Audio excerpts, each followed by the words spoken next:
सबसे पहले आपके पास क्यू क्या होता है, क्यू आपके पास जस्ट लाइक स्टैक की तरह ही काम करता है, ठीक है। बस इसके अंदर जो स्ट्रक्चर यूज होता है वो होता है फीफो स्ट्रक्चर। फीफो स्ट्रक्चर का मतलब क्या होता है, इसका मतलब ये होता है कि फर्स्ट इन फर्स्ट आउट। अगर हम स्टैक को देखें तो स्टैक की रिप्रेजेंटेशन क्या थी, स्टैक बोलता था कि लास्ट इन फर्स्ट आउट, जो भी आपके पास लास्ट में आइटम आ रहा है वो सबसे पहले जाएगा। जबकि आपके पास क्यू की रिप्रेजेंटेशन किस तरह की होती है कि क्यू के अंदर हम बोलते हैं कि फर्स्ट इन फर्स्ट आउट, जो सबसे पहले आया है वो सबसे पहले जाएगा। यानी कि अगर हम किसी बैंक वगैरह में भी जाते हैं तो हमारे पास जो लाइंस बनती हैं, ठीक है, वो क्या कहलाती है, क्यू कहलाती है। कि सबसे पहले जिसने टिकट नंबर लिया है उसको सबसे पहले सर्व किया जाएगा, उसके बाद सेकंड नंबर वाले को, फिर थर्ड को, फिर फोर्थ को, सो ऑन, ठीक है। तो क्यू की जो रिप्रेजेंटेशन होती है वो क्या होती है, फीफो स्ट्रक्चर पे होती है, फर्स्ट इन फर्स्ट आउट, ठीक है। तो अब इसका मतलब क्या है कि जब हमने फर्स्ट आइटम को, यानी अगर हम सी शार्प की लैंग्वेज में आए, कलेक्शन की बात करें तो कलेक्शन में जब हमने किसी आइटम को फर्स्टली ऐड किया है तो वही सबसे पहले क्या जाएगा, बाहर जाएगा। अगर आप इसको एरर लिस्ट या उससे कंपेयर करें तो एरर लिस्ट में आपको बताना पड़ता था कि आप किस आइटम को रिमूव करना चाह रहे हैं, ठीक है। यहाँ पर आप क्या करते हैं, यहाँ पर आप वो नहीं करते, आप बस बताते हैं कि रिमूव करना है, ऑटोमेटिकली वो क्या करेगा, जो फर्स्ट आइटम होता है उसको क्या कर देगा, रिमूव कर देगा। इसके भी आपको एक चीज का ध्यान रखना है कि ये भी आपके पास क्या होती है, नॉन जेनरिक कलेक्शन होती है, ठीक है। और इसके बाद यहाँ पर आप देखें, when we add an item into the queue it is called enqueuing, ठीक है।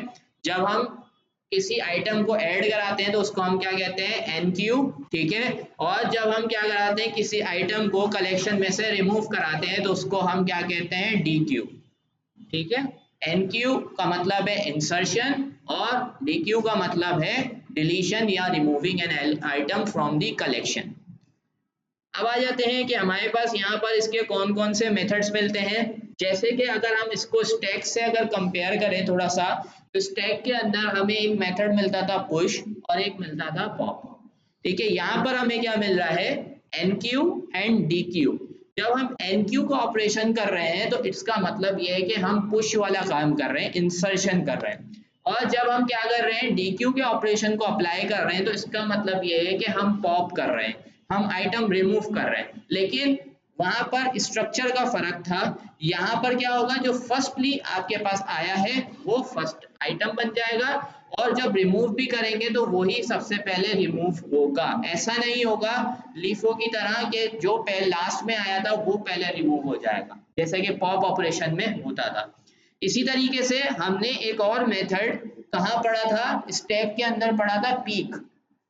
पीक का काम क्या था कि जब भी हम पॉप करते थे तो पॉप करते वक्त उस आइटम को अगर हम कहीं क्या करना चाहते हैं, सिर्फ उसकी वैल्यू देखना चाहते हैं और चाहते हैं वो डिलीट ना हो, रिमूव ना हो, सिर्फ ये देखना चाहते हैं कि कौन सा आइटम है जो कि फर्स्ट पोजीशन पे मौजूद है, तो हम यहाँ पर क्या कर सकते हैं, पीक वाले मेथड को यूज कर सकते हैं।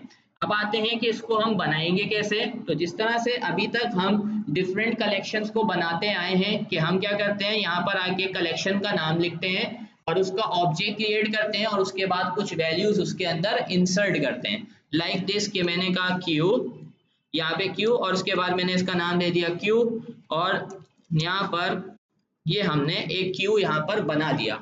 अब इसके अंदर I have to insert some items, तो मैं क्या करूँगा, क्यू डॉट, और यहाँ पर हमें क्या मिलेगी, ये देखें ऐड की ऑप्शन नहीं मिल रही क्योंकि इसका ऑपरेशन कौन सा है, एन क्यू, ठीक है। तो एन क्यू के थ्रू आप क्या करेंगे, आइटम को इंसर्ट करवाएंगे। तो मैंने कहा यहाँ पर ऐड हो जाए अहमद, क्या ऐड हो जाए, अहमद। फिर मैं यहाँ से कॉपी करता हूँ और इसी लाइन को मैं 2 से 3 दफा प्रिंट कर देता हूँ। लेट से मैंने कहा यहाँ पर एक वैल्यू आ जाए ट्रू और यहाँ पर एक वैल्यू आ जाए 34.56 f, ठीक है। तो ये मैंने कुछ क्या करी है, वैल्यूज अपने क्यू के अंदर इंसर्ट करवाई हैं। अब मुझे क्यू की वैल्यू को एक्सेस करना है तो एक तरीका क्या है कि मैं फॉर ईच लूप को यूज करूं या फिर मैं 1 बाय 1 एक्सेस करूं, ठीक है। तो हम फॉर ईच लूप के थ्रू इसको एक्सेस कर सकते हैं लाइक दिस, और हमने कहा यहाँ पर आइटम इन कलेक्शन, तो कलेक्शन कौन सी है, हमारे पास क्यू, और इसमें से हम आइटम को क्या करना चाह रहे हैं, 1 बाय 1 ट्राइवर्स करना चाह रहे हैं, एक्सेस करना चाह रहे हैं। तो यहाँ पर आके अब हम क्या लिख देंगे, यहाँ पर हम लिख देते हैं कंसोल डॉट राइट लाइन और इसके अंदर हम क्यू पास कर देते हैं। तो 1 बाय 1 हमारे पास जो क्यू के आइटम्स हैं वो क्या हो जाएंगे, प्रिंट हो जाएंगे। तो अभी अगर मैं इसको रन करता हूँ तो रन करने के बाद आप देखेंगे कि मेरे पास क्यू के आइटम्स प्रिंट होने चाहिए थे, लेकिन अभी क्या हुए। सो बेसिकली यहाँ पर हम क्या करेंगे, आइटम पास करेंगे और अब इसको रन करते हैं तो वैल्यूज हमारे पास आ रही थी। क्योंकि देखिए यहाँ पर कोई सॉर्टेड लिस्ट नहीं है, ना कोई आपके पास हैश टेबल है जिसमें की और वैल्यू पेयर पे काम कर रहा हो। तो यहाँ पर सिंपल जैसे पहले हमने काम किया था उसी तरीके से हमने काम किया है। जस्ट हम मिस्टेक क्या कर रहे थे, यहाँ पर हम क्यू लिख रहे थे। तो हम अगर क्यू को हमने डायरेक्टली एक्सेस करना था तो हम डायरेक्ट एक्सेस कर लेते, तो ये हमें फॉर लूप बनाने की जरूरत क्या थी, हमें तो आइटम 1 बाय 1 एक्सेस करना था। तो यहाँ पर हमें क्या लिखना था, आइटम लिखना था। अब हमने देखा कि एनक्यू ऑपरेशन की मदद से हम क्या कर सकते हैं, हम कोई आइटम इंसर्ट करा सकते हैं, ठीक है। So let's say if we have to remove some item, ठीक है, तो हम क्या करेंगे, डीक्यू ऑपरेशन अप्लाई करेंगे। तो मैं यहाँ पर डीक्यू ऑपरेशन अप्लाई कर रहा हूँ और फिर हम देखते हैं कि हमारे पास क्या रिजल्ट आता है। तो मैंने कहा क्यू डॉट डीक्यू और इसको मैंने यहाँ पर एग्जीक्यूट कर दिया। सो अगर आपको याद हो तो अभी हमारे पास हमारी क्यू के अंदर जो सबसे पहला आइटम था वो क्या था, अहमद। तो जब मैं डी क्यू ऑपरेशन को रन करूंगा तो मेरे पास अब अहमद क्या होगा, वो रिमूव हो जाएगा। तो अब हम इसको रन करते हैं और देखते हैं तो हमारे पास टॉप पे जो फर्स्ट आइटम था वो क्या हो गया, लिस्ट में से रिमूव हो गया। तो यहाँ पर आके हम ये भी कर सकते हैं कि हम इसको किसी वेरिएबल में या किसी ऑब्जेक्ट में स्टोर कर लें, like this var d equals to, ठीक है। और हमने इसको अलग से प्रिंट करना है, तो हमने कहा cw और हमने कहा this item has been deleted, ठीक है। और यहाँ पर आके हमने कह दिया d। सेव करते हैं और रन करते हैं तो अब आप देखेंगे तो हमारे पास जो आइटम डिलीट हुआ है उसकी वैल्यू क्या आ रही है, अहमद। और बिफोर अगर हम पहले देख रहे थे तो अगर मैं अभी इस लाइन को क्या कर देता हूँ, कमेंट कर देता हूँ और इस लाइन को भी कमेंट कर देता हूँ, तो हमारे पास फॉर लूप की मदद से जब हम इसको एक्सेस कर रहे हैं तो हमारे पास अहमद, ट्रू और 34.56 ये वैल्यू तीनों प्रिंट हो रही है। बट जैसे ही मैं DQ ऑपरेशन अप्लाई कर रहा हूँ तो मेरे पास क्या हो रहा है, जो टॉप पे सबसे वैल्यू है मौजूद वो क्या होती जाएगी, डिलीट होती जाएगी। अगर ये DQ ऑपरेशन में 2 दफा यहाँ पर यूज कर लेता हूँ, ठीक है, तो मेरे पास क्या होगा कि जैसे ये ऑपरेशन है, मैंने इसको कॉपी किया, कॉपी करने के बाद मैंने यहाँ पर आके इसको किया कमेंट, कमेंट करने के बाद मैंने इसको 2 दफा यहाँ पर रन किया। 2 दफा रन करने के बाद अब मैं जब इसको रन करूंगा तो आप देखेंगे मेरे पास 2 आइटम्स जो कलेक्शन है उसमें से डिलीट हो जाएंगे। तो अब आप मेरे पास क्या आ रही है, सिर्फ एक ही वैल्यू आ रही है, क्योंकि सेकंड टाइम जो ट्रू था वो आपके पास फर्स्ट वैल्यू बन गया था। तो सेकंड टाइम में आपके पास जो ट्रू वाली वैल्यू है वो क्या हो गई, रिमूव हो गई। सिमिलरली आपको एक और मेथड मिलता है जो कि हमने अभी डिस्कस किया, वो कौन सा होता है, पीक, ठीक है। तो पीक मेथड की मदद से विदाउट रिमूविंग आप क्या कर सकते हैं, उस वैल्यू को यहाँ पर गेट कर सकते हैं, टॉप वैल्यू को। तो मैंने यहाँ पर DQ की जगह यहाँ पर पास किया पीक और अब यहाँ पर एग्जैक्ट सेम लाइन को मैंने यहाँ पर कॉपी किया, पेस्ट किया और यहाँ पर आके, ठीक है, और यहाँ पर आके दिस, और इसको मैं कह देता हूं this is the first item in our queue, सही है। सो अब रन करते हैं। सो अब आप देखेंगे कि अहमद भी प्रिंट हो रहा है, लिस्ट के थ्रू भी प्रिंट हो रहा है और लास्ट में हमें ये भी बता रहा है कि हमारे पास अभी फर्स्ट आइटम हमारे क्यू के अंदर क्या मौजूद है। जिस तरह से आपके पास स्टैक के अंदर एक एक्सेप्शन आती है, system dot invalid operation exception, जो हमने पढ़ी थी कि अगर हमारा स्टैक या क्यू खाली होता है तो अगर हम उसको फर्स्ट टाइम खाली है और वो उसके थ्रू एक्सेस करना चाह रहे हैं तो हमेशा हमारे पास कौन सी एक्सेप्शन आती है, इनवैलिड ऑपरेशन एक्सेप्शन। यानी हम एक ऐसा ऑपरेशन परफॉर्म करना चाह रहे हैं जो कि पॉसिबल नहीं है करंट सिनेरियो के अंदर, ठीक है। यानी हम क्या करना चाह रहे हैं, हमारा क्यू अभी खाली है, खाली क्यू पे हम डेटा को डिलीट करना चाह रहे हैं, ठीक है। क्यू खाली है और उसको डिलीट करना चाहते हैं कोई आइटम को, तो फर्स्ट पे कोई वैल्यू ही नहीं मिलेगी तो वो डिलीट कैसे करेगा, तो वो डिलीट नहीं कर सकेगा, तो आपके पास इनवैलिड ऑपरेशन एक्सेप्शन आ जाएगी। इसी तरीके से आपको इसके साथ कुछ इंपॉर्टेंट आपके पास यहाँ पर क्लासेस के जो है एक मेथड भी मिलते हैं और प्रॉपर्टीज भी मिलती हैं। तो इंपॉर्टेंट प्रॉपर्टी काउंट की है, ठीक है। तो काउंट के थ्रू आप क्या बता सकते हैं, उसका साइज बता सकते हैं, ठीक है।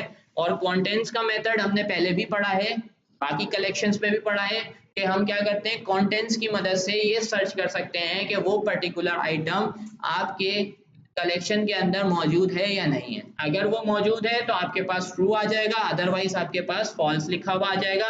इसी तरीके से स्टैक में भी हमने क्लियर का मेथड पढ़ा था और क्यू में भी हमें क्लियर का मेथड मिलता है जिसकी मदद से हम अपने स्टैक और क्यू को खाली कर सकते हैं, ठीक है। सो हम इनको इम्प्लीमेंट करके देखते हैं। यहाँ पर आके हमें क्या चेक करना है, हमें पहले काउंट करना है, ठीक है। तो मैंने यहाँ पर आके करना है console.writeLine और इसके अंदर मैंने कहा क्यू का साइज बताना है मुझे, तो यहाँ पे क्यू का साइज बता दिया और क्यू के साइज में मैंने यहाँ पर बोल दिया क्या दिखाना है, डी डॉट इसका नाम क्या है, क्यू नाम है, क्यू डॉट काउंट। तो ये हमारी प्रॉपर्टी है जिसकी मदद से साइज प्रिंट हो जाएगा।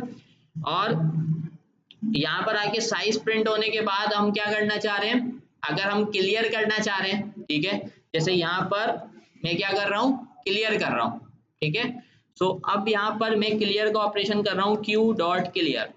क्या किया मैंने, क्लियर का मेथड कॉल किया और यहाँ पर मैं कमेंट कर रहा हूँ और यहाँ पे मैं लिख रहा हूँ और यहाँ पर आके दे रहा हूँ आफ्टर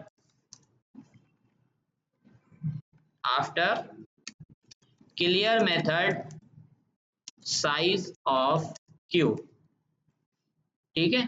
तो पहले हमने क्या किया है, यहाँ पर साइज पहले मालूम किया है जब हमारे क्यू के अंदर कुछ वैल्यूज मौजूद थी, ठीक है। और फिर हमने यहाँ पे क्या किया, हमने यहाँ पर क्लियर का ऑपरेशन परफॉर्म किया और उसके बाद अब हम प्रिंट करवा रहे हैं कि जब हमने क्लियर मेथड को यूज किया तो अब हमारे कलेक्शन का साइज क्या है। तो हम इसको रन करते हैं।